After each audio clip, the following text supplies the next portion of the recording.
इस वीडियो में हम इलेक्ट्रोडायनेमिक या इलेक्ट्रोमैग्नेटिक फील्ड थ्योरी की 3 डिफरेंट प्रॉब्लम के बारे में डिस्कस करेंगे। पहली 2 प्रॉब्लम यूपीएससी के आईएफएस के पेपर में आई हुई हैं और आखिरी जो तीसरी प्रॉब्लम है वो आईआईटी जैम के एग्जाम में आई हुई है। इस तरह की प्रॉब्लम बीएसटी के एग्जाम में भी पूछी जा सकती है और बीटेक में इलेक्ट्रोमैग्नेटिक फील्ड थ्योरी जो इलेक्ट्रिकल और इलेक्ट्रॉनिक्स के बच्चे पढ़ते हैं उनके लिए भी ये इम्पोर्टेंट प्रॉब्लम्स हो सकती है। चलिए इसको शुरू करते हैं। पहली प्रॉब्लम क्या कहती है?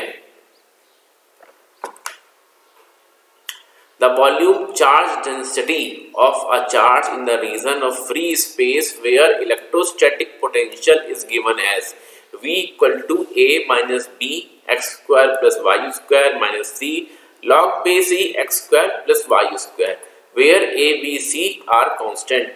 ये problem IFS UPSC IFS exam 2016 में पूछी गई थी। तो पहला काम हमने क्या किया? पहला काम हमने ये किया कि पहले पोटेंशियल को लिया V equal to A minus B X square plus Y square minus C log base E x square plus Y square. अब आपको दिख रहा है कि पोटेंशियल में केवल 2 कंपोनेंट है। कौन से? x और y। जेड का कंपोनेंट नहीं है। इस कारण से हम इलेक्ट्रिक फील्ड निकालने के लिए x और y का कंपोनेंट्स की ही कैलकुलेशन करेंगे। तो Ex क्या होगा? Minus del B upon del X. हमने इसको डिफरेंशिएट किया इस मैथमेटिकल एक्सप्रेशन को, तो यहाँ पे एक कांस्टेंट है तो इसका डिफरेंशिएशन 0 रहेगा। माइनस बी पार्शियल डिफरेंशिएशन कर रहे हैं तो यहाँ पे क्या होगा? 2x होगा। वाई स्क्वायर का डिफरेंशिएशन आपका 0 होगा। माइनस सी इस पूरे कंपोनेंट का क्या होगा? Differentiation X plus Y square के अंदर करेंगे, केवल हम इसका करेंगे जो कि 2x होगा। तो इस तरह Ex की वैल्यू क्या आएगी? 2bx plus 2cx upon x square plus Y square. इसी तरीके से हम Ey निकालेंगे, पार्शियल डिफरेंशिएशन करेंगे। उसी तरह माइनस साइन यहाँ पे लिया, ब्रैकेट लगाया, कांस्टेंट a था जिसका डिफरेंशिएशन 0 होता है। Minus b 2 cross y x square का पार्शियल डिफरेंशिएशन करेंगे तो 0 आएगा। ठीक है। Minus c 2y upon x square plus Y square, ये रहा लॉग बेस ई x square plus Y square का डिफरेंशिएशन। फर्दर सॉल्व करेंगे आप तब इसकी वैल्यू क्या आएगी? 2by plus 2cy upon x square plus Y square. ठीक है। अब इजेड का हम निकाल लेते हैं। इजेड का अगर आप पोटेंशियल का डिफरेंशिएशन करते हैं तो ये कोई जेड का कंपोनेंट नहीं है तो आपका ये 0 के बराबर आएगा। ठीक है। तो इस तरीके से हम इलेक्ट्रिक फील्ड को निकाल लेते हैं। अब हम इसके बाद E को, जो कि इलेक्ट्रिक फील्ड वेक्टर क्वांटिटी है, उसको वेक्टर क्वांटिटी के टर्म में लिख लिया। कैसे लिखा? Ex I जो कि यूनिट डायरेक्शन वेक्टर है x के रिस्पेक्ट में, plus Ey plus Ez k। अब सारा हमने कंपोनेंट जो हमने कैलकुलेट किया Ex और Ey का वो पुट कर दिया। Ez आपको 0 है जो आप कैलकुलेट किए हैं अभी, तो उसको हमने पूरे कंपोनेंट को ओमिट कर दिया। तो क्या आया? Vector E equal to bracket 2bx plus 2cx upon x square plus Y square i plus bracket 2by plus 2cy x square plus Y square j. ठीक है। अब आपको पता है गॉस के इलेक्ट्रोस्टैटिक नियम से, जो कि मैक्सवेल की पहली इक्वेशन है, divergence of E equal to rho we upon epsilon naught. यहाँ आपका पता है किस तरह का मीडियम दे रखा है। देखिए यहाँ पे साफ साफ फ्री स्पेस दिखा हुआ है, इस कारण से यहाँ एप्सिलॉन आर उसकी वैल्यू 1 होगी, epsilon equal to epsilon naught होगा। ठीक है। मीडियम डिफाइन है फ्री स्पेस, तो हमने इस इक्वेशन का यूज किया। Rho v equal to epsilon naught divergence of E, epsilon naught बाहर रखा, del E x upon del x plus del E Y upon del y. ठीक है। अब हमने इस कंपोनेंट को पहले पुट लिया है, अलग अलग करके हमने डिफरेंशिएशन किया है। Del E x upon del X, del upon del X 2bx plus 2cx upon x square plus Y square. Further put किया, इसका डिफरेंशिएशन करेंगे तो पता है x है केवल, तो 2b बचेगा। इसका करेंगे इस पूरे कंपोनेंट का, जो कि डिवीजन के फॉर्म में है, अगर करेंगे तो प्लस 2c हमने बाहर ले लिए, X square plus Y square का होल स्क्वायर कर दिया। ठीक है। पहले हम एक्स का करेंगे differentiation multiplication by X plus Y square, फिर हम नीचे वाले का करेंगे और ऊपर वाले से मल्टीप्लाई करेंगे। तो आपका क्या आ गया 2b plus 2c bracket Y square minus X square upon x square plus Y square का होल स्क्वायर। ठीक है, तो अब देखते हैं इसका del E Y upon del Y करेंगे फर्दर, इसका 1 रहेगा इसलिए बाहर निकल आया। इसका उसी तरीके से करेंगे जैसा कि आपको पता है, डिनोमिनेटर का स्क्वायर कर दिया, फिर हमने denominator cross differentiation of numerator जो कि 1 आएगा minus numerator differentiation of denominator जो कि पार्शियल लेंगे उसको। ठीक है, ये चीज आएगी तो फर्दर सॉल्व करेंगे 2 plus 2c X square plus Y square upon x square plus Y square का होल स्क्वायर। अब चार्ज डेंसिटी में जैसा कि पहले लिखा था मैथमेटिकल फॉर्मूला, इसके थ्रू हमें निकालना है, यहाँ पे वैल्यू पुट करना नहीं है। जब वैल्यू पुट करेंगे तब तो हमें क्या होगा, ये और ये कंबाइंड आप करेंगे तो आपस में कट जाएगा, केवल 2b का कंपोनेंट बचेगा। ठीक है, तो यहाँ 4b आ गया, ये हमने कैंसलेशन दिखाया है आपको, आप देख सकते हैं प्रॉपरली 4b रहा, तो rho v equal to volume charge density is equal to 4b FL. ठीक है, 4b यहाँ पे कांस्टेंट है जो कि प्रॉब्लम में डिफाइंड हुआ है। देखिए यूपीएससी के कोई भी प्रॉब्लम में जितना आप डिस्क्रिप्टिव लिख देंगे उतना ही अच्छा है, एग्जामिनर के लिए आपको नंबर वो पूरे नंबर वो दे देगा। ठीक है, अब हम इस सेशन की दूसरी प्रॉब्लम में बढ़ते हैं। तो दूसरी प्रॉब्लम है the coil of 10 turns has dimension 9 cm cross 7 cm. It rotates at the rate of 4 pi radian per second in a uniform magnetic field whose flux density is 0.6 watt per meter square. ठीक है, watt per meter square इसकी flux density है, magnetic flux density है। ठीक है, अब क्या करना है, हमें मैक्सिमम ईएमएफ निकालना है। ठीक है, जहां पे भी ईएमएफ की बात आती है तो आपको ध्यान रखना चाहिए उसमें कहीं ना कहीं फैराडे रूल्स का इस्तेमाल होगा। ठीक है, तो पहला काम क्या करते हैं, अपने पास डाटा कलेक्ट कर लेते हैं। क्या का डाटा प्रॉब्लम में दिया हुआ है, टर्न्स दिए हैं 10। ठीक है, टोटल टर्न्स है, कैपिटल लेंथ से शो किया गया है। अगर टर्न पर लेंथ होते तो उसको स्मॉल लेंथ से शो करते और हमें मल्टीप्लाई करना होता जिस लेंथ के रिस्पेक्ट में वो टर्न्स वन लेंथ है। ठीक है, एरिया हमने निकाला 9 centimetre cross 7 centimetre 63 centimetre square, उसको हमने एमकेए सिस्टम में लिख दिया। ठीक है, ओमेगा दिया हुआ था रोटेशन की स्पीड, वो भी आपकी एमकेए सिस्टम में है, बी की वैल्यू आपकी एमकेए सिस्टम में है।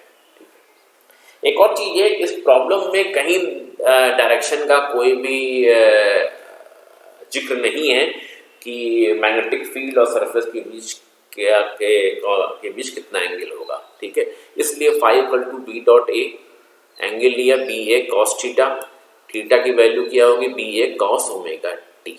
ठीक, कॉस ओमेगा टी आपको याद रखना पड़ेगा।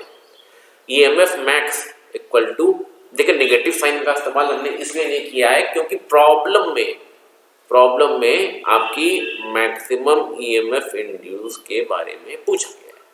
ठीक है, मैक्सिमम वैल्यू ईएमएफ, देखिए नेगेटिव साइन दूसरा होता है वो डायरेक्शन को शो करता है, इसलिए हमने यहाँ पे नेगेटिव साइन को कंसिडरेशन में नहीं लिया है।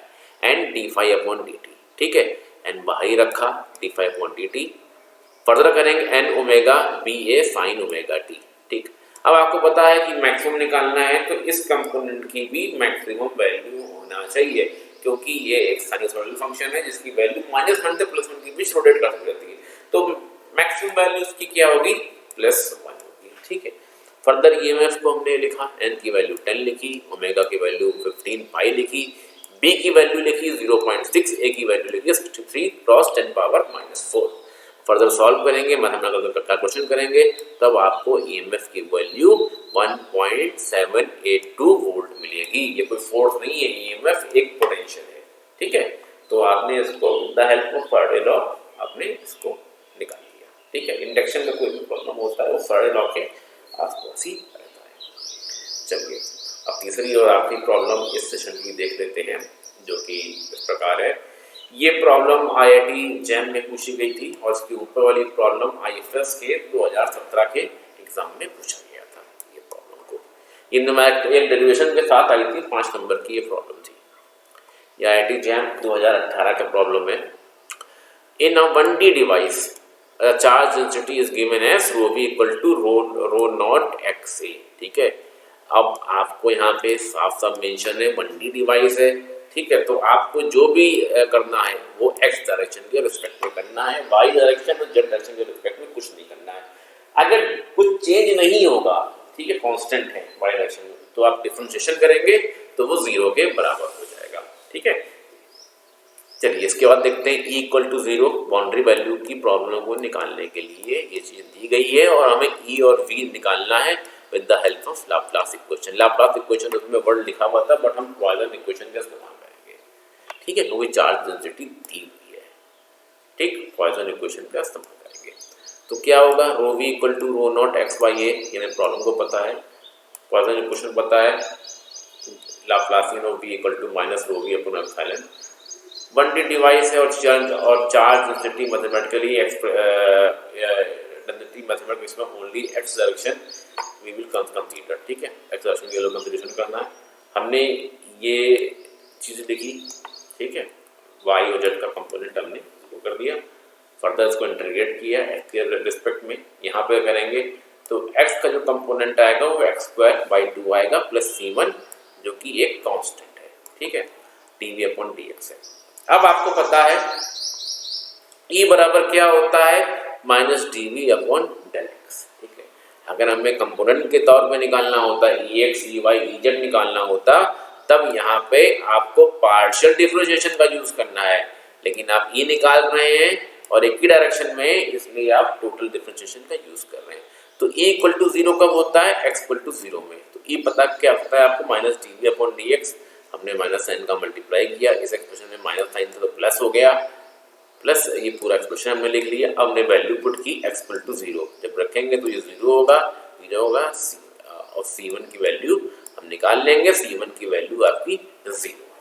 ठीक है, हमने C1 को इक्वेशन नंबर 1 में पुट कर लिया, ये जो इक्वेशन हमने बनाई थी।